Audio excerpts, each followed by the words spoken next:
তো hey guys, আসসালামু আলাইকুম। সবাই কেমন আছেন? আশা করছি সবাই ভালো আছেন। তো আমি আলহামদুলিল্লাহ ভালো আছি। তো আমরা এখন বর্তমানে আছি ব্রাহ্মণবাড়িয়া। আমরা এখন সিলেটের উদ্দেশ্যে রওনা দিলাম। আমরা বাসা থেকে অলরেডি বের হয়ে গেছি। আমাদের সামনে আমাদের দুইটা আঙ্কেল আমাদের সাথে যাবে।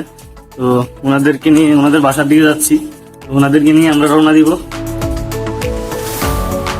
তো আমার সামনে যাচ্ছে খলিল। খলিল আমাকে রাস্তা দেখাচ্ছিল। যেহেতু আমি এই এলাকায় নতুন, খলিল আরো কয়েকবার আসছিল, তো আমার আসা হয় নাই, তাই খলিল আমাকে রাস্তা দেখাচ্ছিল, আমি তার সাথে যাচ্ছিলাম। এদিকে আমার হাঁটতে হাঁটতে অবস্থা খারাপ, কারণ আমার তো এত একটা হেঁটে অভ্যাস নাই।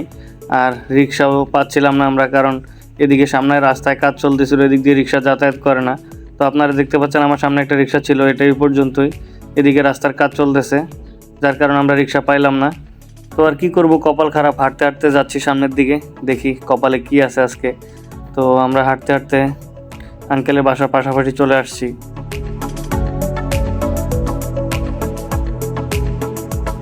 তো আমি আঙ্কেলকে ফোন দিয়ে বললাম যে আঙ্কেল, আমি বাসায় যাব না, আপনি চলে আসেন, কারণ আমাদের অলরেডি লেট হয়ে গেছে। আমরা বাসার সামনে থেকে রিক্সা নিয়ে চলে আসলাম কুমিল্লা সিলেট মহাসড়কে। তো আমরা এখান থেকে এখন একটা গাড়িতে উঠবো, আমরা যাব এখন হবিগঞ্জ। তো আমরা কিছুক্ষণ অপেক্ষা করলাম গাড়ির জন্য, তো গাড়ি পাচ্ছিলাম না।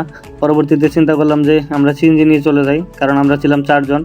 তো যেহেতু আমরা 4 জন ছিলাম, আমরা 4 জন ওঠার পর সিএনজি ড্রাইভার ভাই আরেকজন যাত্রী নিয়ে সিএনজি ছেড়ে দিল। তো আমরা এখন হবিগঞ্জের উদ্দেশ্যে রওনা দিলাম। তো রাস্তার দৃশ্যটা আমার কাছে অনেক ভালোই লাগতেছিল, কারণ আমি এত একটা শহরে আসা হয় নাই। তো এখন যেহেতু শহরে আসছি, অনেক ভালো লাগতেছে। আসলে যারা গ্রামে থাকে তাদের কাছে গ্রামটা ভালো লাগে না, যারা শহরে থাকে তাদের কাছে শহরটা ভালো লাগে না। আমি যেহেতু নতুন আসছি, আমার কাছে অনেক ভালো লাগতেছে। হয়তো কিছুদিন থাকলে আমার কাছেও আবার ভালো লাগবে না শহরটা।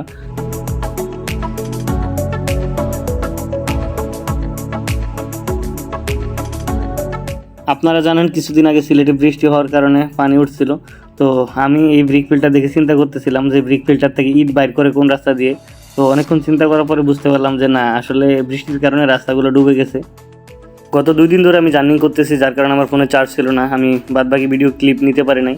তো আমি বাসায় আলহামদুলিল্লাহ পৌঁছে গেছি। এখন ফোনটা চার্জ দিয়ে আবার বের হলাম বিকেলবেলা। এটা আমার বাসার পাশে। তো দেখা হবে পরের ভিডিওতে। সবাই ভালো থাকবেন, সুস্থ থাকবেন। আসসালামু আলাইকুম।